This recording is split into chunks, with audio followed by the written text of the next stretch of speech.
Now, how about them damn Celtics? And we are back with another episode of How About Them Celtics. Sam and I are here recording Monday, May 5th. Celtics-Knicks kicks off yesterday, I guess, as you're listening to this. And we're here to talk about it all, plus the rest of the Game 7s, everything going on. How you doing, Sam? Doing great. Excited. Finally got a game to talk about again. It's 11:18 as we're recording this, so fingers crossed for a win. In the morning. Yes. Yeah. That actually is. We'll probably also be recording at 11:18 p.m. So if it's 11:18, there is a good chance Jack and I were recording. But fun show. We'll talk about game one. We'll run through all of the games that happened over the weekend. Probably won't have a chance to talk about Thunder Nuggets tonight, just because we'll be in the garden and busy. But fun show ahead. We'll do the rat list too. Make sure you leave a like, comment, tell us how you felt about game one, and subscribe. We're here every day. New content dropping at 5 a.m. Full pods Tuesday, Thursday, Sunday, game recaps, morning after each game. Other videos are up in between to keep you up to date with all things Celtics. Indeed. With that, let's jump over to Celtics-Knicks Game 1. All right, we are here after the Celtics Game 1 loss to the New York Knicks, 108-105 the final score. An overtime game. Celtics were up by as many as 20 points late into this one, and then it all came crashing down. Knicks got hot. Celtics got as cold as you can possibly be, and then the end of fourth quarter and overtime execution just wasn't there. Knicks go up 1-0 in the series and steal home court from Boston. Not good. Not good. Frustrating game. I mean, listen, anytime you let a 20-point lead go, it's going to be one where people are upset. Today was one that people are online upset. I'm upset. You're not as emotional as me, but, I'm sure you're not thrilled. Listen, they shot, 34 of their 41 second half attempts, not including overtime, were threes. People are going to get mad. They hate threes. People hate threes. People always go online and complain about threes after a game like this. If you went on NBA.com, and please don't do it, Jack, please don't do it. If you watched all the threes they took in the second half, I would say 75% of them in a vacuum, you're like, cool, man, like that's a fine shot, just didn't go in. When it becomes time after time after time that the 3-point shots are not going in, it's just frustrating to watch. And, you kind of feel like adjustments aren't being made or whatever. Problem is, what happened in the second half was New York adjusted. They said, all right, we got killed. Guys were getting to the basket pretty easily. They made their presence known inside in the first half. Jaylen Brown cooked them at the end of the half, going one-on-one with Brunson. They didn't send a lot of help. All of a sudden, guy hits the free throw line. 2 or 3 guys are just hovering around him. You have to make the kick-out pass. It's the right play to make. So the Knicks forced their hand, put them in a tough spot, and they weren't able to make them pay for that. That's why we're in the situation we're all in, sitting here talking about it. But you can't all have a bad night. And there are threes that were taken that were head scratchers or slam your desk or whatever it is you do when you're upset when you see something. We can talk more about it in detail, but I would like everyone to take a deep breath when it comes to the threes at the moment. And in the grand scheme of things, take a deep breath. Yeah, I'll probably end up watching most of the threes and or most of the game back tomorrow or today as you're listening to this. But it felt like a lot of the threes they got were in rhythm, good threes that just didn't fall. But to me, that wasn't really the problem, because even as the Knicks made this comeback, because the shooting variance was off, like that's inevitably going to happen with the type of basketball the Celtics play. Like that is very common, and you'll obviously get the games where you're red hot from three. And listen, I would hazard to guess the Celtics don't shoot 25% from three the whole series. Like that's just not like the math. The water will find its level, right? The problem for me was when it got down to the clutch, it felt like they continued to settle for threes. Like that's where the threes got bad, because you found success earlier in the game. If you're Jayson Tatum, attacking Karl-Anthony Towns off the dribble, and then he just kind of stopped doing that. You found success earlier in the game, getting Jalen Brunson on your back if you're Jaylen Brown and finding mid-range there. Didn't really do that. It just felt like they were running do nothing offense, and I don't really know why. Like there's no real analysis or whatever, and I feel like Tatum and Brown and Mazzulla were similar after the game talking about it. Like, yeah, I mean, I don't know. Like, they didn't really have an excuse. It was just we played stupid. Like, Jayson was just like, I need to be better. I need to make better decisions. And it sucks. I think there's a lot of variance that comes with this game, with the Celtics shooting as bad as they did. And like I said, I don't think they will play as bad as they did, excuse me, in this one for the entire series.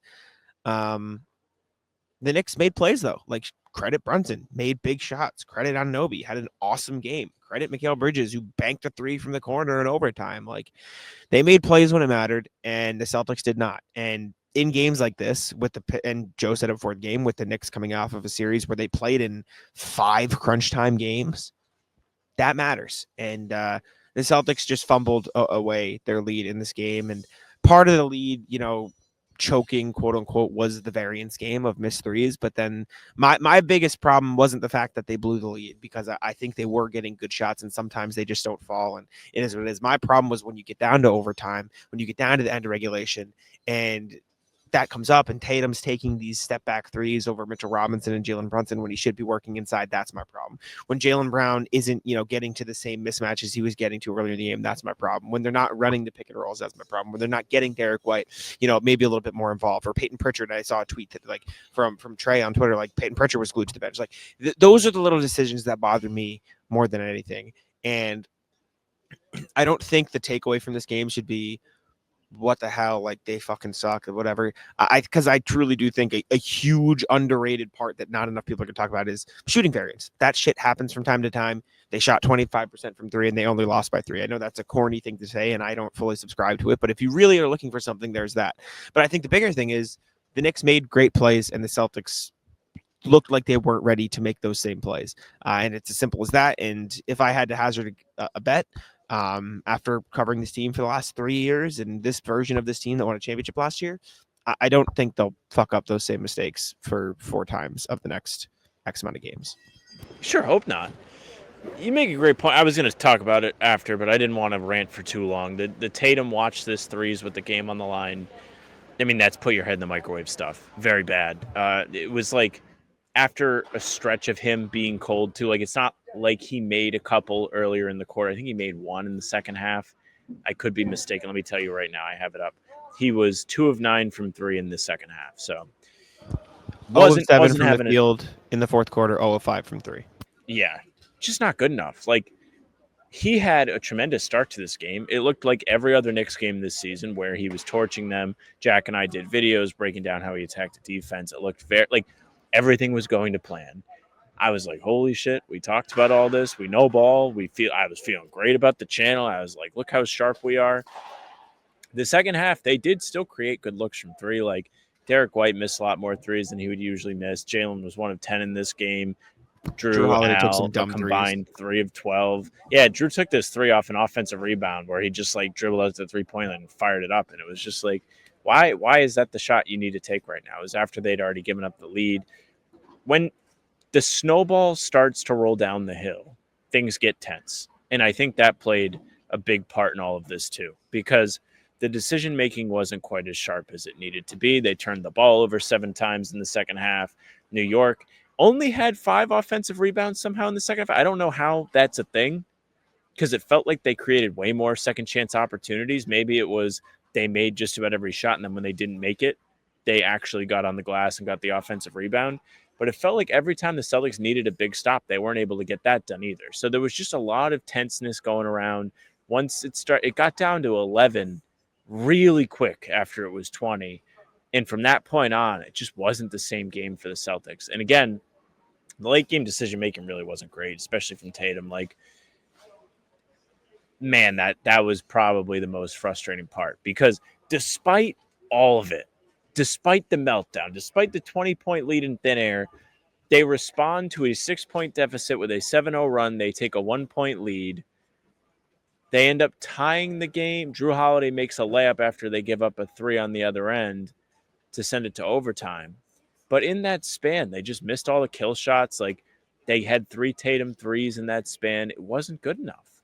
Sorry if I'm saying the same stuff. I've sat here shaking my head after this game probably more than I've shook my head all season long at any game. That's how bewildering this was. Yeah, and it feels like Tatum made a lot of decisions that he hasn't made all season, which was weird. Like, usually he's been really good at stuff like that. And listen, people probably don't want to hear this. Tatum makes those shots a lot. He does. We saw it all Magic series. Like, as much as they were the wrong decision, and I believe that. Like, I don't think he made the right decisions in those spots. We've seen him hit those shots consistently for the past 2 weeks now in the Magic series. Like, he killed the Magic with those types of pull-up shots in the third and fourth quarter of Game 5. Like, it's not like they were completely contested heaves. They were just the wrong decision. I thought he created okay space on most of them. Again, I'm gonna have to go back and watch them, but it was less about the shot he took. Like, he settled for a decent shot rather than getting shots that so clearly worked earlier in the game. Like, that was the big problem for me. And not only was the decision itself the problem, but it didn't really feel like there was even an effort to go back to what was working. And again, I'm gonna have to go back and watch, because I do think the Knicks significantly changed the way they guarded the Tatum pick and roll, like and the Brown as well. Like, it felt like they were hedging a little bit more. It felt like they were putting a little bit more pressure, or giving a little more resistance to switching, and then also showing off the ball. Like, in the first quarter, they just straight up switch. Like, all of the drop defense stuff we talked about, they said, nah, fuck it. We're just going to switch. We're going to put Mitchell Robinson, let him ISO. We're going to put Karl-Anthony Towns on Tatum, let him ISO. And it did not work. It just so clearly did not work. So as the game went on, I think the Knicks did a lot better job of hedging or finding ways off the ball to make Tatum uncomfortable, or doing other things that, again, it's the night after the game. It's 11:24. We're going to have to record. I'm going to have to go back and look at stuff that happened. But I don't know. The biggest thing for me, like I said, was just the fact that there was no real effort to make a change in what they were doing. Like, I don't necessarily think some of the step back shots Tatum took were like end of the world shots. It just, like, there was no. It felt like it was settling. That's the best word for it. And they said it at the game. Like, they just settled for okay shots when they could have been working, and when they needed to work for great shots. It was the inverse of, like, some of the games we saw them lose this year, where they would leave the guy open and he would make the threes, and they'd be like, well, what do you want out of us? They were having a decent offensive process. It wasn't always crisp. There was a lot of one pass, guy takes the shot possessions, which weren't good. They weren't reading the room very well. But ultimately, like, you look at the shot, like, if we did the thing that we do and we went through and looked at all of them, we'd be like, well, that's a good one. Like, we would be like, I don't know why we were so mad. But in the moment, you needed to get a better look. You needed to force the issue. You needed to make the Knicks work, and they didn't do it. The Knicks got so many easy stops in the second half. That's part of why they were able to get back in the game. They had all this energy from not having to defend them. They didn't have to sit back and defend. They didn't have to really do a whole lot. They were just like, all right, like, they missed another one. All right, we're getting out and running. That's how they flew back into this game, sadly. And I couldn't believe it. Thought they were dead. They went up 20, and I was like, they should just throw in the towel for the whole series. They don't have a prayer. It looked like the entire regular season, all into, what was it at that time? 30 minutes of gameplay. It's like, wow, Celtics just, they haven't figured out there's no way this team can beat them. And then the three stopped going, and they didn't know what they short-circuited. Yeah, it felt like we were past that sort of decision-making, or lack thereof. And again, like, I'm not going to sit here and say, like, oh, this is who they are again now. Like, shit happens. Like, people are human.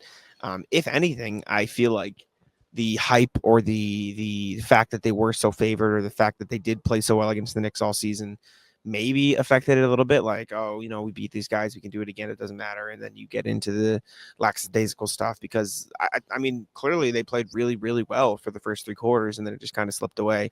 And that's what the Knicks do. I think the Knicks have built sort of a reputation for being good in these clutch spots. Like, if you can get down to the wire, you can get into these close games, and you have, I mean, the clutch player of the year is corny or whatever you want to say it, like, he was awesome. Jaylen Brown was incredible in the second half. And as much as the Celtics, I think, made some baffling decisions, and you have to criticize them, you also have to credit the Knicks. Like, they made big plays. They played really good basketball down the stretch of this game. And as much as the Celtics deserve slack for their inability to do so, the Knicks deserve the credit for their ability to do so.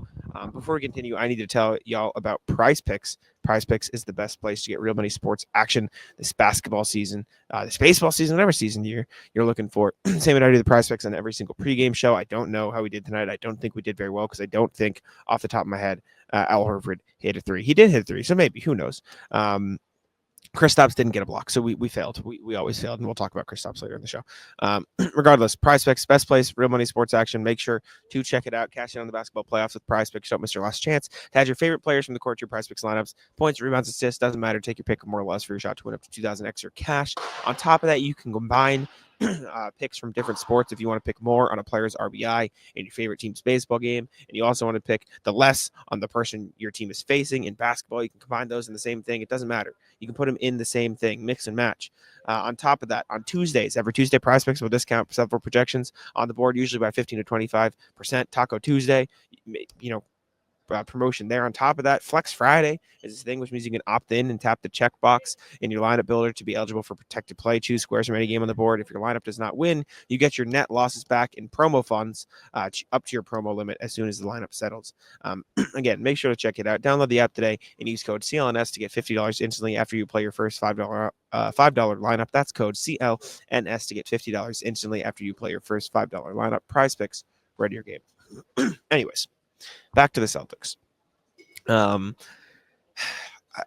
3-point variance, melted in the clutch, and I just think they got lost defensively on a few too many plays. Like, you look at some of the threes the Knicks made, they lost OG Anunoby for like 4 plays in a row in the third quarter, and there's just like these little mental slip-ups that build up. And I mean, I asked Jaylen and Jayson about momentum after the game, and I think that plays a big part of it. Not that like I don't think it's fair to say like the Celtics will lose confidence or the momentum is affecting them as much as it is the Knicks are confident. And so maybe they're playing a little harder. And it goes back to everything Missoula has said for the past X amount of years of when you were up by a lot, you almost enter this mindset or mentality of, okay, let's just hold this. We're good. We can't lose. And it's like not a panic, but like a pseudo, frantic, oh gosh, what's happening? And then they are in, do or die. It is sink or swim. It is, if we don't make something happen now, it doesn't matter. So you almost inherently get some more freedom if you're losing by an X amount of points. Meanwhile, you have a bunch of pressure on you when you're up by as much as you are, which is like a weird backwards way of thinking about it, but it's probably how the mental process works. And you just kind of saw that unfold all throughout the second half of this game. Yeah, I mean, that's the whole thing, unfolding, unraveling. Just a disaster. I'm like, yeah, I don't get mad anymore. I'm so mad. So mad they lost this game. I hate this team. I hate their fans. Oh, just like getting serious, like dialing it back in, right? This is the playoffs. You have to take your kill shots when you have them. This is a game you have 20 points. It's a series. You gotta get your wins when they're right in front of you. You gotta go out and grab them. They didn't do that today. This is like the Knicks are playing with house money now. I don't think anybody expected them to win this game, especially not in the middle of it. A lot of people thought the series was going to be a sweep.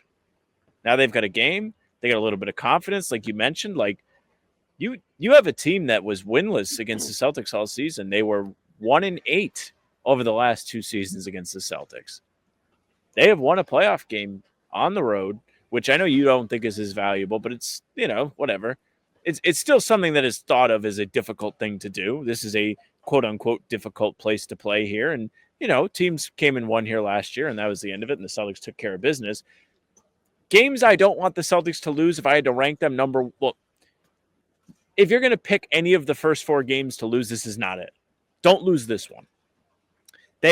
Jay King was asking about it in the press conference. This is the first time they've been in a deficit since 2023 in the conference finals. Wednesday's game is now a game you have to win. Otherwise, you're going on the road down 0-2. Not to say the Celtics haven't been a good road team this year, because they have. They've been really good. But these are the games that you go and you get home court advantage for. They're supposed to mean something. You're supposed to be able to win them. They had great moments. This building tonight, by the way, did a great job. Like, they had really good energy. They were loud. Al Horford went to the scorer's table in the first quarter, and he just got this massive ovation. Like, it was like a huge pop. They were ready to play. People were fired up today. Celtics let them down. I mean, Horford got MVP chance at the free throw line. Like, the building is great. MVP chance. I think Noah looked at me. She was like, "What happened?" I was like, "It's just Al Horford. He's just going to free throw line. People love it." The building got so loud. I think it's also important to contextualize. Like, I agree with you. If there is a game in the first 4 to not want to lose, it is this one. However, it is still just game one. Like, I don't think outside of the general like pressure it puts on game two, which I'm not going to, disregard as insignificant. There's still so much basketball left. Like, we could very well be looking back here in a week and a half from now and be like, oh, it's a 5-game series still. And so history will look back on it like it's a 5-game series again. Could also be looking back and the Celtics are down 2-0, right? Like, there's so much that can happen from here. But the fact that there is so much time left in the series and the Celtics have so much time to adjust and everything should also be a positive of it, because I do think a few of the shots that normally go in, it's a different game. If Tatum doesn't make odd decisions he hasn't made for months on end, and it's a different game. Like, there's so many things that can be changed that the Celtics have the ability to change that can go right for them, that they can fix. Like, they lost by 3 points, and there's a lot that can be adjusted if you're looking for positives from this. If you're looking to be mad, be mad. The Celtics played like shit down the stretch, and people have the right to be frustrated. It is what it is. But if you're looking for the opposite emotion, there is that to be taken into account as well. Do you want to talk about Kristaps in this game? Sure, we can talk about Kristaps. Kristaps and Sam. I mean, Hauser less so, but Hauser hurt his ankle. I saw Steve Opet tweet that he left the arena in a boot, so I think he's a little bit cooked. But Kristaps is the one that I think people had more, not interest in, but were a bit more like, what the hell happened about? Because you could see the Hauser, and you don't really know what happened to Kristaps.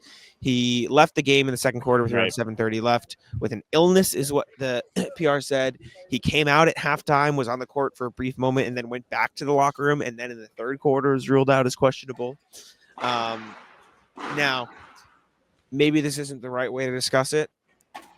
They were a lot better with him off the floor, so I don't think it mattered too much. He did not look good in this game. He looked really actually bad. Again, He had 0 for 4 and 4 offensive rebounds, but 2 of the offensive rebounds came because he missed 3 shots in a row, at the rim. He looked bad. He was not good. It didn't matter too much. I think Cornette and Horford were both much better than him in this game. But that said, you still want that extra look, because I do still think there are ways to get him involved that bend this Knicks defense in a way that gives the Celtics advantages, even if he is not playing at his best. So still not good they lost him, but when he was on the floor, not good. Not good at all. Seems they have a problem on their hands with this guy, Jack. It seems like not good. This playoff run is just not going to be for him. And sadly for Porzingis, it may also be his final stamp on his Celtics tenure, because, we get an email later in this show where it's like, what do you think of the changes coming this summer? You think they're going to be changes? There are probably going to be changes. And he's one of those guys that makes a lot of money that isn't named Jayson or Jaylen. So you think about it, and you're looking and you're seeing him be piss poor out there, butt ass, as the man very close by to you would say. Makes Justin, him very expendable. Thoughts on Kristaps before he got hurt? Butt ass. No prompted. Not prompted. Just Yep. He knows. It's true. He knows. He hasn't been good, man, and I don't think the Knicks were being overly physical with him. Like, Hart was like kind of bumping him a little bit, but he was giving it right back. Like, he didn't look intimidated or anything. Like, thought his body language with it was pretty good. He got some good offensive rebounds before he was ready to play. I wonder what happened. I wonder if he just got food poisoning. Like, if I had to guess, that would be what the thing that happened was, because he disappeared. I didn't notice it right away, and I turned to you guys and like, hey, where did he go? Like, where's he been? He comes out with the team at halftime. He's like bouncing around the court, like looks like he's ready to play, and then you look down again, and he's just not on the bench. Nowhere to be seen. Yeah, I hope it's not connected to the illness that plagued him earlier this year. Yeah, you hope not. I guess we'll see. Yeah, man, just a tough game. I don't know how much more else there is to digest or discuss from this one. I think we hit most of the main talking points. I don't know. I mean, credit Jrue Holiday. I think Jrue Holiday was awesome. He came back after missing the last 3 games of the Magic series, and he looked great. I think he was one of the only guys on the Celtics who, in my opinion, looked awesome. I mean, there were stretches. Obviously, Tatum's first quarter was great. Jalen's second quarter was great. Derek White had some threes that were big in moments. He had 11 rebounds too. I actually think, I wrote it down as I was going to make a video. Obviously, it's going to be different now, but I thought the Celtics did a good job of, like, you look at the numbers. Al Horford he had 7 rebounds, and Kristaps had 4, and Cornette had 5. But a lot of the rebounds that happened defensively were because those guys were boxing out, and Jaylen, Jayson, and Derek did a great job of like crashing in from the corner to solidify the possession. So I thought that was good. But my point is, outside of that, Drew, his defense on Brunson down the stretch was incredible. His screen navigation and Pritchard's screen navigation and Derek's always, but like stood out as containing him for the most part. Obviously, he got active late in this game and did his damage. But Drew was great in his return. So if you take solace from the fact that he doesn't look like he's too hurt anymore, that's a positive. Yeah, I don't know. I think, in my opinion, Derek with the ball in his hands, do that more. Use him to just head up Jayson and Jaylen in their spots. I mean, he took 18 shots, so it's less like get him more shots. He took 16 threes in this game. But I don't know. I think you just got to, as frustratingly simple as it sounds, make more of your open threes, and this is a much different ball game. I'm so mad. I know we're not supposed to get mad, but I'm mad. They should not have lost this game. Like I don't want to do all the cope stuff, but they played just about as bad of a stretch as they could play, and they lost in overtime. Like they showed a lot of promise in this game. I don't think the sky's falling, but it also doesn't feel great. Like this is not nothing. It's not nothing. They gave them life. I mean, they lost a game in a playoff series. It's not nothing. It's not nothing. Pritchard just kind of he made a cameo in this game and scored a bunch of points quick and then didn't play again. Yeah. He was part of the downfall there in the third quarter, and then that was it for him. But felt like they could have used him catching and shooting a little bit. But I guess he's going to get targeted. He doesn't have the size to stay with somebody like OG in a switch or Hart in a switch. So I don't know, man. It sucks. Tough one to lose. Plenty of series left. But yeah, any final thoughts, or you all set? I'm pissed. That's it. All right, let's throw it over to the rest of the show. All right, welcome back. Let's go over your guys' emails. A reminder, as always, you guys can email us at hptcpod@gmail.com. That's hptcpod@gmail.com. I'll pull it up right now so we can take a look at what y'all had to say. We have 2 emails today. One from Jack, good name. Sorry, it took me a second. Good name. And the other one from Isaac, so let's check them out. First one, Jack says, question. Imagine the Knicks had like this maniacal plan where they would purposefully lose every single regular season game versus the teams they knew they would face in the playoffs. And then they catch the Celtics off guard and sweep them and make everyone lose their life savings. And then they go off to win a championship. I mean, this one feels like it's directed to me. Sure. Listen, it's possible. I think like maybe you don't lose every single game, but you see the way the first game of the season went. There's growing pains that go along with the Knicks, right? Like they brought in a lot of new talent this summer. Guys have to gel and learn to play together. Maybe there is a little bit of playing possum that goes into losing every other game this year, right? And like also losing to Cleveland and OKC. They didn't tell their fans, though. Their fans were very upset. I know every time we spoke to Andrew Claudio, he was displeased with the state of the team and how they really didn't show up to play against the big boys this year. But I don't really know if they had anything to do with the betting, though. Betting, I don't think they care about. But maybe trying to go the other teams, maybe. Sure. Last email from Isaac. If the Celtics don't win the finals, do you think they will trade Kristaps if they do, what do you think they'll get in return? They're going to trade one of them regardless of if they win the finals or not. Sad. And I don't know what they'll get in return. That will be a post-playoffs discussion. We will go. I'm sure it will be a full hour-long "What Can They Get" podcast. So multiple. Why not? Probably, yeah. Gonna have a lot of hours to fill in the summer. once the playoffs end, I'm sure we can give you plenty of that content. So, but sadly, until then, playoffs. Yeah, championship might not save everything everybody hopes. Just there's no might. It's not. Yeah. There is no might. It is not going to save it. I'm gonna pull the plug and crush streams as soon as possible. It's not saving anything. The Celtics are going to trade people this summer. It is inevitable. It is the nature of the CBA. They are not going to stay in the second apron for another year in a row. They're going to end up trading somebody this summer. That's just how it is, unfortunately. But regardless, before we continue, I need to tell you guys about Gametime. Gametime is the best place for all your ticketing needs. this baseball season, this basketball season, whatever season you're looking for, because it's not just sports. You can go to theater, you can go to comedy shows, you can go to concerts, anything you need on Game Time, and we pull it up and show you exactly the features that I love about Game Time. Let's take a look at Knicks Celtics, the game that was last night. Like I said, we're recording in the morning before the game that you just listened to us recap. So these are the tickets you can expect on Game Time. This is actually a really good deal. You can save a lot of money. 107 get in price on Game Time. You can toggle on the feature that shows you the fees you're going to pay, so you don't get surprised at checkout with any fees either. You can see the exact seat that you're going to be sitting in when you purchase the ticket, so you know what your view is going to look like when you buy the ticket. On top of that, last minute deals, which means you can save up to 60% buying last minute for sports, concerts, comedy, and theater. 60% when you buy last minute. That's a pretty good deal. Take the guesswork out of buying tickets with Game Time. Download the Game Time app, create an account, and use code CLNS for $20 off your first purchase. Terms apply. Again, create an account and redeem code CLNS for $20 off. Download the Game Time app today. Last minute tickets, lowest price guaranteed. With that, let's go to the NBA and discuss some of these Game 7s that happened. Clippers Nuggets Game 7 went down a couple nights ago. And it wasn't close. The Clippers got steamrolled.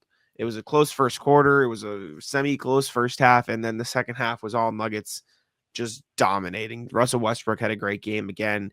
I don't even think Jokic scored that much. I think it was just they overwhelmed the Clippers, and the Clippers just kind of blew it. They just shit themselves. Yeah, the second half starts, and it's like, what was it, like 15, 17 nothing or something? Right out the gates. Like, shout out to Denver in front of their home fans, just putting it to bed. Like, that's the kind of performance. Maybe you prefer it right from the opening tip, but somebody sitting in the electric chair, worried if your team's going to win the Game 7, and they just remove all doubt right at the half. Those fans had to have the biggest exhale you could possibly have. Now, on the flip side, the Clippers fans. By the way, shout out to Steve Ballmer, who flew out some Clippers fans from the wall to Denver to go watch Game 7. In hindsight, might have been a little bit mean of him with what happened, but cool concept. I think it was a really cool owner move from Steve Ballmer. But Clippers fans suffered. You mentioned it. Death by Russell Westbrook may be the worst possible way to lose a playoff game. Even sitting in my chair where I'm at as a Celtics person, right? Like, would be pretty pissed. Clippers fans, they had Russell Westbrook on their team a year or two ago. Was not great for them in the playoffs. Had a good Game 1. I think it was against the Suns. Am I making that up? I think it was Phoenix, who he had a good, solid start to the series. Maybe it was. I'm getting all my matchups mixed up. He had a good. Say it again. Westbrook. Last year? Last year, 2 years ago, he has a pretty decent start to a playoff series, has a good Game 1, and then just falls off a cliff for the Clippers. And all the fans were pissed. I think it was 2 Had years to be ago. 2 years He ago. averaged 24 2 years ago. In the 22-23 season, in game, he played really well the whole series. He had a shitty Game 1. He had 9, 11, and 8, and then he had 28, 30, 37, and 14. But they lost in 5. So he played well in all their losses, but it didn't matter. Well, he played bad in the Game 5 when they lost, but it didn't, at that point, they were already down. Well, he was somebody that they traded away for Chris Dunn last year. And Westbrook was like kind of talking shit about it afterwards, was like they picked the wrong guy.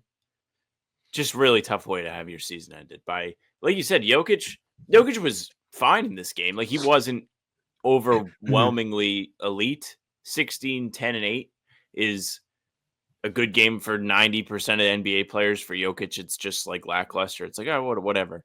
Aaron Gordon finishes the day with 22. I mean, Denver just kicked ass in this game. They came to play. They steamrolled them in the second half. James Harden, no shows, per usual, in the Game 7. He's one of those guys that it almost feels like he doesn't care. Or it's not that he doesn't care about the game while the game is happening, but he just seems like he has the kind of personality that once the season's over, he doesn't really care if like people are like, this guy's a bum, he doesn't show up for Game 7s. But yet it always seems to happen single digits for the second consecutive one. The last one he had played in was actually here against Boston in 2023, where he had 9 points. Tough look. I mean, thing I'll say about that specific point, not that it pertains to James Harden necessarily, I think there's a certain extent to where players can't really care what the media says about them. Like you shouldn't. So I don't think they should care. I don't know, man. It just is what it is. Like he's not good in these situations, clearly, and that's like fine. It's whatever. Like it. I don't know what else there's to say, but he's just not good. Like I'm not gonna sit here and say, fuck this guy. He's an idiot. Like what's wrong? Like it is what it is, right? He's just clearly not good in Game 7. It's just yeah. He's just not good in Game 7s. There's not much else to say about that. But I mean, like I understand why. Like I wouldn't care if I'm a player and I'm have a built up reputation about something and it just is what it is, and the whole bit of the media is to shit on me like for 12 hours after every time it happens. Of course I'm not going to care. Like how is that? How am I supposed to live mentally if I did care? Like you can't. So I'm not going to sit here and criticize him for not caring about the media. I wouldn't care about the media No, either, that's not what I was trying to say. I was saying it's like a I don't know what the word is, but like it's a personality trait he has that not everybody would have. Like what? That he can brush that off easy. Oh, okay. Like that wasn't me being like this guy. Just I thought you were saying get better. No. That's what I heard. Okay. Yeah, that was the response you gave. But I mean, like I truly do feel like he has that in him where it's just like, well, like what do you want? Like it happened. Like I don't think James Harden is going to sit here for 3 months and be like, man, I can't believe I did this again. I'm sure in the moment he's not thrilled. Like I'm sure he's not thrilled today, but he's more like disappointed in himself. I don't really think he cares what people have to say about it. Yeah. Yeah. Clippers are out. Rockets Warriors Game 7 went down as well, and it looked close for a little bit, and then the Warriors did what the Warriors do. Crazy that it even got to a Game 7. Credit the Rockets for that. The Warriors did what we thought they would do in a Game 7, except not really. It was actually Buddy Hield who had 33 points and killed the Rockets. But the shit, man. I mean, I saw I forget who it was. I think Jay King tweeted. It's like, yeah, Steph Curry doesn't have any points, but him just being on the floor has opened up the space for literally everybody else to do anything. So there's a credit to him for that. But yeah, I mean, when it got down to it, the Rockets didn't have guys who could make big shots, and the Warriors did, and that's kind of what you expected going into the series in these moments. And it happened when it mattered the most. Tough. I mean, I guess like anytime you lose a Game 7, it's always going to be tough. But when you just sit here and you look at it and you're like 33 points from Buddy Hield, like that's how the Rockets went down. He's devastated. What is the let me see if I can find it. I'm curious to see what the other highest scoring output he had in this series was. Through the first 6 games, I think he had 43 points total. So, oh man, if you're a Rockets fan, you got to go for a walk after that. Like you're just you got to go out, listen to some nice music, like your favorite music, take some deep breaths. That would upset me so much. I think as an NBA fan, there's nothing that makes me more upset than like the outlier guy getting you in a big game. That sucks. He was shooting 9 of 31 from 3 in the series before that game, and then he shot 9 of 11 yesterday. Yeah. I mean, come on, man. That is brutal. But listen, that is a big performance, big step-up moment from Buddy Hield. And you mentioned Curry. Curry had, 3 points at half or something like that? Like, he really didn't make an offensive scoring impact until the second half, but he did. He ends the night with 22 points, 8 of 16 from the field, 4 of 10 from 3. In a vacuum, like, that's a pretty impressive box score. It's not bad. And you mentioned it, him just running around, cutting hard, making the defense have to overly focus on him. Like, Ime had no interest in getting destroyed by Steph Curry after the finals 3 years ago, whatever it was. This game showed you that the game plan was somebody else is going to have to beat us, and that is just what happened to them, unfortunately. Somebody else did. Yeah. Also, felt bad for Amen Thompson. He had the calf thing. I've fallen victim to the calf thing. I'm almost positive he just cramped up. That sucks. Because you just are then nervous for the entire duration of your playing time after that. He was great too. He was so good in that game. He was like their only real source of offense, which if Amen Thompson's your only source of offense, you probably have a problem. But regardless, his defense on Steph Curry was sick. He was finding ways to score in transition that gave the Rockets a boost.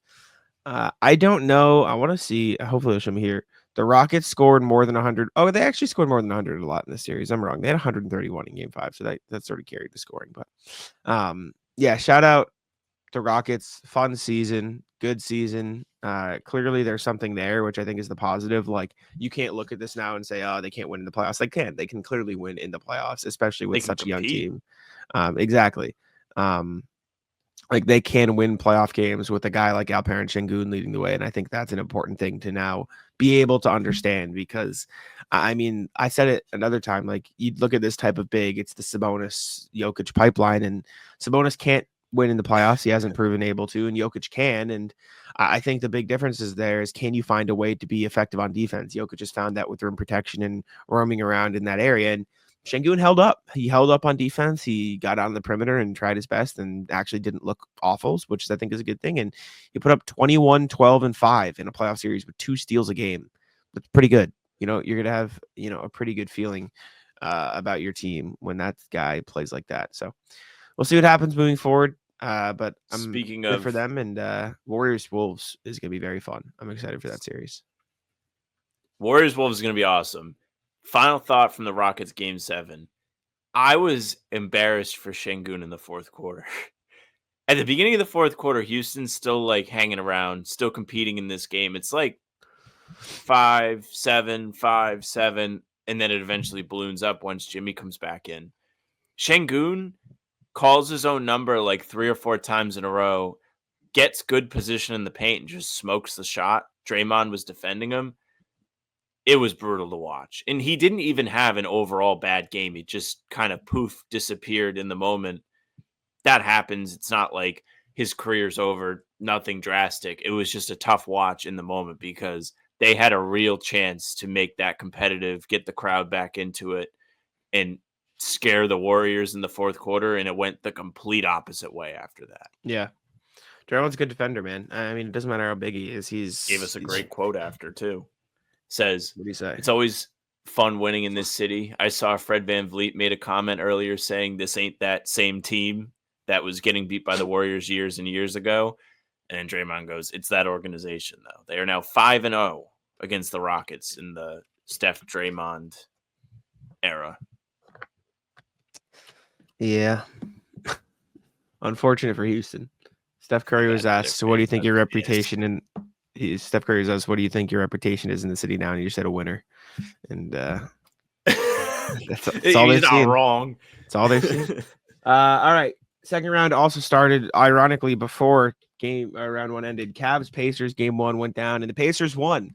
I think I said it to you, or I said it to someone. I think the Pacers win the series. I've been on the Pacers for months now. I think they're the better playoff team. I think they're the biggest threat to the Celtics in the East. I think they're built for this. And I'm not saying that's going to happen after just one win. Obviously, there's a whole series to go. But I think the Pacers are way more real than other people say. I don't know if I was talking to you or if I said it on here, but I think the Pacers are going to win the series. And I was talking to somebody in the middle of the rounds, and I stand by it. I think they win the series. So I have a friend that is a Pacers fan. I don't think he's a diehard Pacers fan, but he kind of adopted the team as a bit like 10 years ago, and he's just kind of stuck with it. And he was like talking shit yesterday in a group chat. And he was like, keep sleeping on the Pacers. And it's like, as you said, I think the people in the Celtics community, like, nobody has more respect for the Pacers than all of us. We're like, Pacers are real. But I don't think sweep. I would say like year. 80% of NBA world is against Correct. Pacers. Okay. Correct. I would agree with you. If there's anybody that knows about the Pacers, it's the people that follow the Celtics, the people that probably watch this channel. The Pacers did not exactly what I think we all thought would happen yesterday, but they competed and they won that game. I didn't get to watch it. I was at basketball myself, but I saw the reaction going down. I know that Aaron Nesmith was out there doing his thing. Shout out to Nesmith. Looking at the box score now, the thing that jumps out to me that's kind of hilarious is Donovan Mitchell finishes with 33 points on 30 shots. Taking all the shots, as he should. Mitchell not playing. Mitchell and Jerome combined to take 50 shots. Yep. You watched this entire game? I was shooting around a little bit, so I had the first half Yeah. on my phone while I was shooting around, but I watched the whole second half, and I like was listening to the first half. But I mean, listen, the Cavs took 98 shots and lost. It's tough. They took 15 more shots than the Pacers, lost the game. Pacers were hot. Every time the Cavs made a shot, the Pacers scored within 4 seconds. Like there was no time for the Cavs to set up their half court defense. The Pacers were just like running the ball up the floor as fast as they possibly could and scoring. And on top of that, they also like I don't want to say they let the Cavs score inside, but they didn't let them shoot threes. They didn't let them get a lot of good threes. And so the Cavs shot 9 to 38 from 3 versus the Pacers 19 of 36. That's a 30-point swing right there alone. Two That's more gonna be the threes game, attempted right? with the 10 extra shot, 15 extra shots they took. Yeah. Exactly. So part of are this you is going moved to at all? Well, I guess you're not moved because you thought the I Pacers think would the win, but Pacers do are you gonna win feel more anyways. confident in that after game one? I think there's gonna be Result some aside? natural like shooting regression from the Pacers. They're not gonna shoot 53% from the three the whole series unless shit they do. I just think I don't think the Cavs are built to win playoff basketball games. I think they and this is not me saying they're a bad team. I think they're a good team. They also didn't have Garland, so you obviously have to acknowledge that, and I think that would help. Yep. I also think I think it will help them more than it'll hurt them. I saw someone on Twitter say this, but it'll also hurt them because it's another defensive weak point you have on the floor. I just think the Pacers play faster. I think they are more built for playoff basketball in the sense of they just can put up a bunch of points. They're kind of like the antithesis of everything playoff basketball is, but it works for them, right? Like they flip it on its head. The Cavs or teams expect to play this slow paced, grind it out 100 to 90 game. And then the Pacers are like, all right, we're just going to score 120, 130 every night. And you're going to have to keep up. And the Cavs kept up for most of it, but it's hard when you have guys who are not as quick in transition. Like Jared Allen against this Pacers team, he struggles, man. Like he played 30 minutes, but he's going to get turned around. He's going to get sped up. He's going to have to run back in transition. Like it's going to be hard for him. I don't know, man. I don't know what the answer is. I think the shooting regression is definitely going to help the Cavs, but I don't think a winning formula is shooting as many shots or, relying on as many shots in the paint either, because as much as this Pacers team is all offense, they're also a very, very much improved defensive team. Like they got guys who are annoying. Aaron Nesmith is a good defender. Siakam's a good defender. Turner's a good defender. Nemhard's a good defender. They have surrounded Halliburton, who maybe isn't the best, with really good defenders. And so even if you do slow it down in the half court, the Pacers are still an elite offensive team who can score, but they're also capable of getting some stops now. So I just think they're underrated. I think they're better than people realize. They don't necessarily have the star power, but they make up for it with like nobody on this Pacers team took more than 15 shots. Everyone scores. Yeah. Everyone does everything. Nesmith took 6 threes. He made 4. Nemhard took 6 threes. He made 5. Halliburton took 15 shots. And, yeah, I know. Halliburton was 6 of 9 inside the arc because he's just running in transition and getting layups. Like these guys are just really good at scoring the basketball and spreading the wealth. And I think that's going to benefit them a lot in the series. Siakam didn't even have that great of an efficient game. And Halliburton, by the way, I just said he's like the worst defender of the bunch. He had 3 blocks. Like he's very good at timing stuff off the ball now. So I'll give him credit. And then Siakam too. Shout out to the Pacers, man. It feels like they've hit on like every move they've made. Like getting Siakam was a good trade. Signing Obi Toppin was a good signing. The Nesmith part of the Brogdon trade has panned out for them really well. They've done a good job putting talent around Halliburton and making this a really fun team. Also, a team that is playing up to their name, just playing fast as fuck. And they have an identity. Good for them. For sure. Yeah, I don't know. I feel good about them in this series. Maybe I'll be wrong. There's a lot of games left. But also Ben Mathurin, he wasn't even healthy in the playoffs last year, and he's huge for them. He gives them another shot creator in the half court. So I have a good feeling about the Pacers in terms of their ability to beat the Cavs, and we'll see what happens from there. You want to quickly talk about the series that have now been set since we last chatted? Sure. What would you like to start with? OKC, Denver. Let's start there because that game's later tonight. OKC, Denver. OKC has had a week off here. Mm-hmm. They haven't played in a while. Denver coming off that Game 7 just 2 days ago. They'll be playing, last night, as you guys have heard this. And it's like a battle of the Titans. You have two guys who are the top 2 MVP candidates. The MVP is probably going to be announced during this series, right? And they're going to be going head to head, not directly, but competing against each other in this playoff series.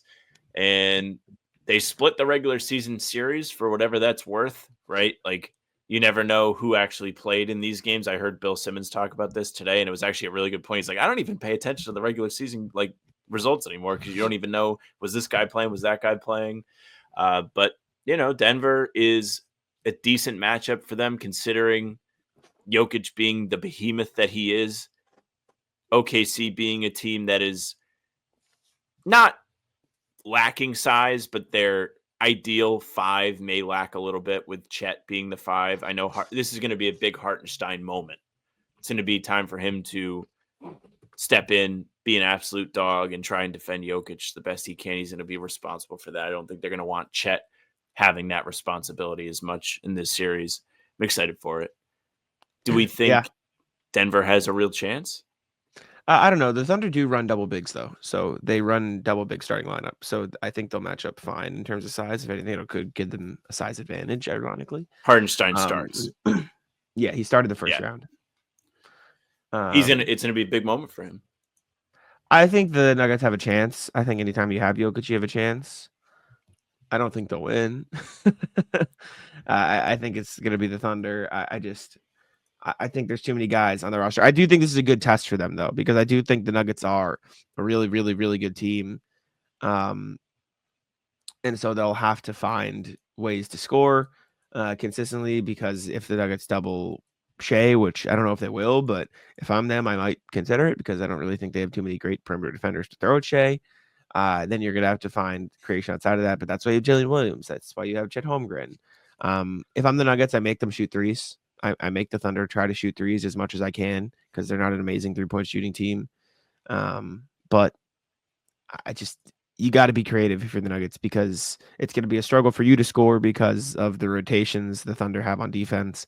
And it's going to be a struggle to stop them because they have probably the best individual scorer in the NBA. So it's hard. It's a hard matchup. This is going to be a depth matchup, I think, too. Like, it's just going to be OKC probably feels like they can just turn to their bench and pull another guy off if they need to, where Denver, they're not as solid anymore. Like, they've lost a lot of the depth that came along with their championship team a couple of years ago. So going to be a big Christian Brown series. You're going to have him out there chasing Shea around. Maybe you're going to see Peyton Watson minutes if they decide they trust him. A lot to watch on the defensive front, but probably be a fun one. Warriors series, Warriors Wolves. I'm curious what you think of this one, because I do think it is somewhat of more of a 50-50 than other series. This might be the most 50-50 series in the first round outside of Cavs Pacers. I think that's, in my opinion, is 50-50, but like, this is the most general consensus 50-50 I think there is in the first round. It's true. The Warriors are like really difficult to put a label on, I think, right? They have all of the experience. Like, they lost Clay last summer, but they bring in Jimmy. Jimmy brings his own pedigree. Draymond's playing really well. Like, he made a real impact in the first round series against Houston. Right now on the Rhode Island Sportsbook, the lovely Rhode Island Sportsbook, Minnesota is minus 180 to win the series. Warriors are plus 150. So Minnesota is favored. I think Minnesota has really hit its stride, and I think that makes them dangerous. And despite not playing like super efficiently to close the Lakers series, the rest of the team showed their worth. Like, you had moments for Julius Randle, believe it or not. I can't believe it. Pinching myself, thinking I'm dreaming. Then you've got Jaden McDaniels, who's kind of taken a step forward as an offensive player, even though he's still a little bit inconsistent. He's somebody who can make a real impact defensively, and if he's giving you buckets offensively, he's making his threes. That really moves the needle for them. The problem with this series for Minnesota is the Rudy piece, because what do you do with him? Is he going to be getting real minutes for you? You're going to have to sit him. Are they going to target him with Steph? We have completely different viewpoints. I think Rudy's a huge advantage. Or you think it's going to be like Game 5 against the Lakers, where Golden State goes small and he's dominating? Warriors don't have a center, man. Like, listen, I know Draymond is a great defender, right? Like, I don't think Rudy's going to score on Draymond. they got bullied in the Rocket series on the offensive glass. Steven Adams killed them. And if he can kill them and Şengün can kill them, bet your ass Rudy can. Like, I Plus, think Rudy's that's hot. gonna be sure. I think that's huge. Oh, yes. It's like, what? I was being What the fuck serious. are you Yeah, talking he's coming about? off a heater in game 5. Yeah. Very handsome man. Rudy, I think his rebounding could be huge for them in the series, and it'll depend on how well he holds his own on the perimeter. I think he gets a bit too dunked on for his perimeter defense. I don't think he's necessarily amazing, but I think like a few big highlights. Like, you never see good perimeter clips from Rudy, and there are. No, you don't. They You exist. don't. They exist, though. Definitely You know what I'm don't. saying? Like, you only Yeah. see the ones. So I think he can still have a positive impact in the series. And if he doesn't, throw Naz Reid in there, and I think he'll be okay. Or throw whoever in there, and you can run small ball with, Julius Randle at the 5, and I think you'd be fine. And It I feels like it's think going to be a tug of war. Like, who can Yeah. control the size of the lineups best? Mhm. I would probably pick. I don't know, man. It's hard. I'd probably pick Minnesota based on talent, but if Steph and Jimmy have Steph and Jimmy series, then that'll swing it pretty easily, in my opinion. So I'll have to see. Also, I wanted to ask, how much different do you feel like this regular season and playoff so far has been to last year? Just out of curiosity, just general, like in terms of like excitement, in terms of those involved, et cetera. Like, what do you like? You mean from a Celtics perspective, Without thinking or just about overall? it. No, overall, without thinking about it. I'm trying to think about last year. You got to give me a second just to think back. I think I don't want you to think. I just want jump off the pit, like initial reaction. I've really enjoyed watching this playoffs this year. Me too. Yeah, I think it's been more fun than last year. But like The the second series round- were not as long. The second round, same teams except the Warriors. Exact same teams. Every single team outside of the Warriors is the exact same as last year. Yeah. Yep. All the East 4 is the same. I just the reason why I say that though, I think like the basketball games have been more. I know. I entertaining. agree. I just think it's so interesting that we went through this whole thing of like, look at this Rockets team, look at this Pistons team. The Thunder are amazing now. The Cavs are amazing now. It's the exact same. The same 8 teams minus the Mavs who lost Luka, plus the Warriors who got Jimmy, are the same top 8 teams this year. We have the same best teams in the NBA that we did one calendar year ago, almost down to the exact 8. The same ones. When you say it out loud, it does sound like when you say it exactly the way you just finished your thing, like the same teams are still the same teams. It does make sense. It shouldn't be that much of a surprise, but there was so much shift in the NBA this year. Exactly. I think you had really good storylines too going into the. This is not a complaint throughout the either. first It's round. just interesting to me how everything is the same. Because you did have like the second round, you have the same characters, but the first round you had plenty of new characters. Like the Pistons Sure. are this new character that's a great team. On a Mhm. war with the Knicks, competed really well. Like probably should have won 2 more games than they did. The Rockets make the playoffs after last year, like going on a hot streak to finish the season, but they don't quite get there, and they push the Warriors to 7 games. The Warriors, who since getting Jimmy, were really competitive. You had the Clippers, who are like more real. They felt more real this year than they did last year. Like Kawhi was playing. More real. The They keyword. did. Well, what they lose in 5 to the Mavs last year, and Kawhi No, was they hurt. were. They wanted. They lost in the first round in 2 extra games, so they were that much more real. Well, like Kawhi was involved, which was really I know. fun. I know. You had the Luka on the Lakers piece of it that was like, oh man, like you know how the national media is like, watch out for the Lakers. I know. It's just which is the same all the every year. fun, all the fun, different stories lost. That's just my point, I guess. Like, it's funny that you get to the second round, then it is the same exact players with the same exact teams playing the same exact winning basketball to get their teams to the same exact point. It's the cliche, I guess, of you got to earn your scars and go through it before you get to really go deep into the playoffs. But none of the matchups are the same. All different matchups. There's no Shuffled second round it up. series that is Good the job, same. Adam Silver. And he switched it up. It's like when you copy your friend's homework, but you have to change a couple answers. You have to change it. Yeah, you plagiarize, but you move the words around. Yes. All right. Rat list. Rat list time. All right. So you might be able to relate to this, Jack, because you live now in a city and you have to worry about where you park your car. When I go stay with Kaylin, I leave my car street parking. It's not on a main street, but you still have to, find a spot. Hope that you get lucky. Yesterday, I'm going to park over there. There are several being 3 or 4 parking spaces being taken up by garbage bins. People are putting out their garbage bins in places where you could park your car. And you may say, Sam, what do you want them to do? Leave it on the sidewalk and then you park your car there, and then the big garbage truck with the arm has to essentially try and make a contested layup getting to the trash cans. I agree. I think if you have to put out your trash, you have to put out your trash. The thing is, trash day is not till today.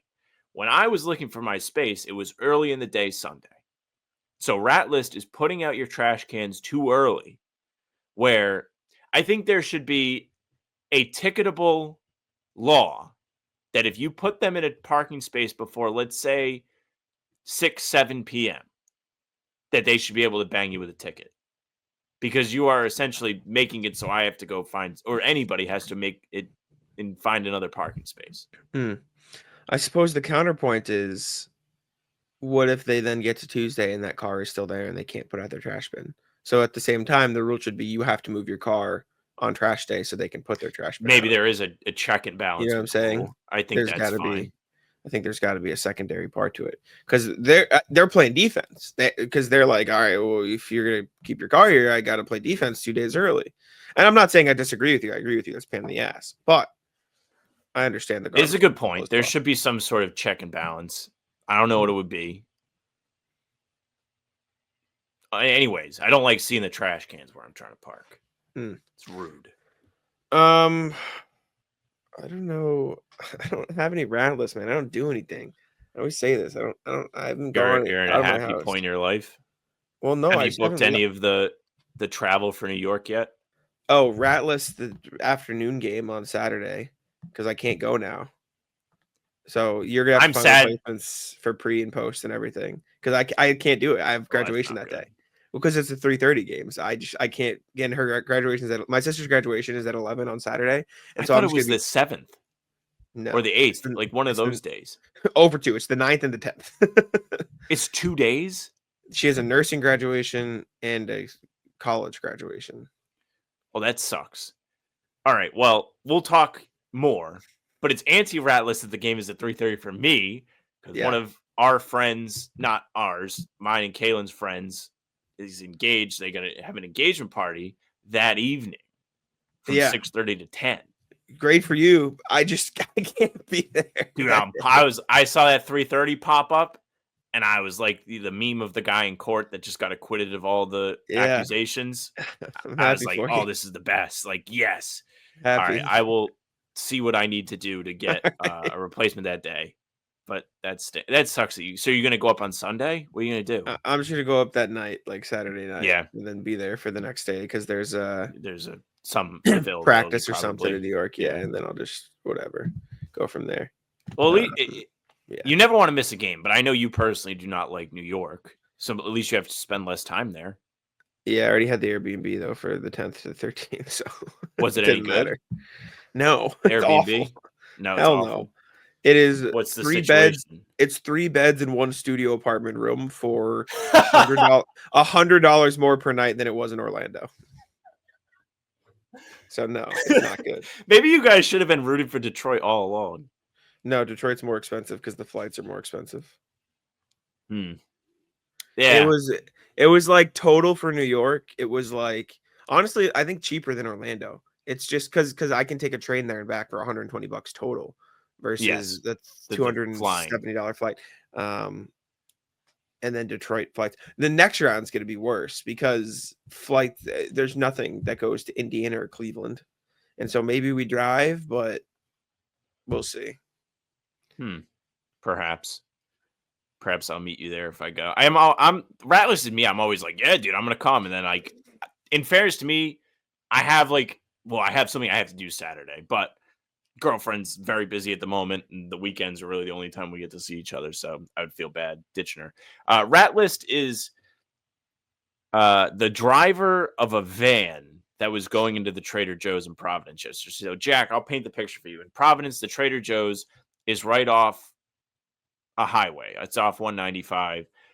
To get into Trader Joe's, they have one of those things like when you go through the drive-through, the clearance thing, that the bar is on the chains above, and if you can't get underneath there, then you're going to have a problem getting through the parking lot, because the parking lot of Trader Joe's has apartments above part of it, so there's like an overhang.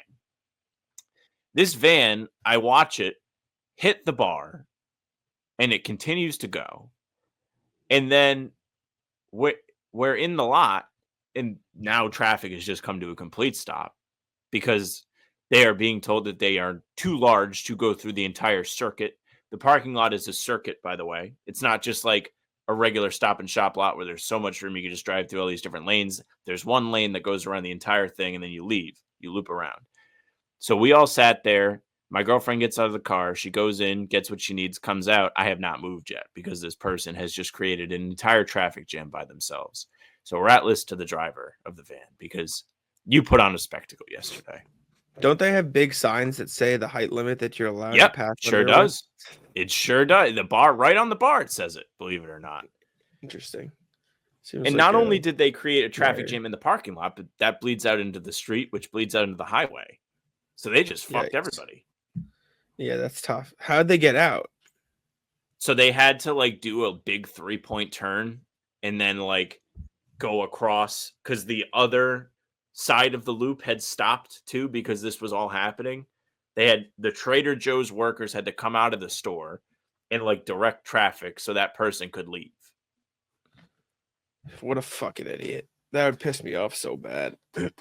It would have pissed me off more if it like essentially like I didn't have to worry about parking the car and going in the store. I just sat there and she was good to go by the time anything happened. So Yeah. it worked out for me. But if I was involved in another way, I would have been red hot pissed. Yeah, I guess that's not too bad. I'm trying to think what else have I done since the last time we spoke. Not much is the answer. You played ball yesterday by yourself? You just went and shot around? I just shot around. The ball was gross though because it was raining, so my hands got all disgusting because it was like wet. You played and in the dirt. rain, huh? It wasn't raining actively. It was like the ground was just wet. It was a little wet. bit. Yeah, your hands get all like the dirt on it. It's all gross. Why'd you act like that when I would have played in the rain? I was surprised. I wouldn't play in the Oh rain. no. You can't bounce the ball in the rain. You slip on the court, hurt yourself. Yeah, exactly. Outside of that though, not really much. I mean, we went out to dinner for Danny's birthday. Happy birthday, Danny. Happy birthday, That was Danny. fine. They gave me, so I got like this. We were at this bar, right? And actually, this is not a bad rat list. So we get there and we have a reservation for 7:30, right? Sorry, my Apple Watch has water in it. We get there for 7:30 and we're standing there, whatever. And I go up at like 7:26. So I get there. I'm the first one there. I'm like, hey, we have a reservation for 3. You know, we're here for Danny. And she goes, okay, just let me know when the other 2 get here. I'm like, all right, that's lame. Just let me know. Whatever. Regardless, go back, wait. Danny gets there, Zach gets there. And we go back up and like, hey, we're walking back up. There's people in front of us talking to the lady. So we stand there and we're like, stand behind them. The people in front of us leave. And the people come in the door and walk in front of us and talk to the lady. They're just like no awareness. And it's like a busy bar. So maybe they thought we were just standing around waiting like for something. But we just all stood there and like looked at each other like confused, like unable to process what just happened. So we're just like, all right, I guess we'll wait again. And so they sit those people and then they go to us and they go, oh yeah, we're just waiting for your table to be ready. And I'm like, so did you have a table in mind for us or did those fuckers just take our table? That's so always the worst when it's like, you made a reservation. They knew you were coming. You have to have our table ready at 7:30. I'm sorry. That's the rule. Yeah, I agree. No, I understand rat list. The difficulties. But yeah, and then I got my food and the salad was tiny and I was still hungry afterwards. I was pissed. Yeah, the still hungry after is always tough too, because then you don't want to spend more money. Exactly. Anyways, my final rat list today is rat list is my meteorology skills. So the other day, Saturday, nice day out in Providence. Kayla and I make some food. We're gonna go like eat at the park or whatever, and they have these benches. Brand new benches, so we're eating at like the little picnic table thing. And there's this super dark cloud above. And we're like, oh man, like it looks like it might rain, but like we're just gonna wait. And we eat, finish our food, we're hanging out. I'm like, that's funny. Like, never rained. Like that cloud's all the way past us now. Like we're good. No more than 15 seconds later. Not only like does it start raining, it starts aggressively raining. Like somebody heard me say that and they were like, you know what, go fuck yourself. Like you're gonna get rained on so hard. And Austin, like everybody else that was there, like scrambled like there was a fire drill evacuating the premises. Classic. And had to grab like a blanket and put it over her head so her hair didn't get screwed up. What a day it was. But it was Classic. fun. Classic. There you go. That's all I got though. Appreciate y'all for tuning in. Make sure to leave a like, subscribe to How About Them Celtics, and I'll let Sam take it out. Thank you guys very much for listening and watching. Make sure you leave a like, comment. Again, tell us what you thought of Game 1. Hopefully everybody's happy today here. Hit the bell and subscribe. We're here every day with new content. Full pods drop Tuesday, Thursday, Sunday. Game recaps are up the morning after each game. Other videos are on the channel in between to keep you up to date with all things Celtics. The two of us are streaming pregame live for a half hour, so come hang out. It's a lot of fun. You can find all of our pods and game recaps up on Spotify and Apple too. So go ahead, subscribe there, follow. They'll go right to your feed. Peer pressure your friends into doing the same thing. We'd appreciate that very much.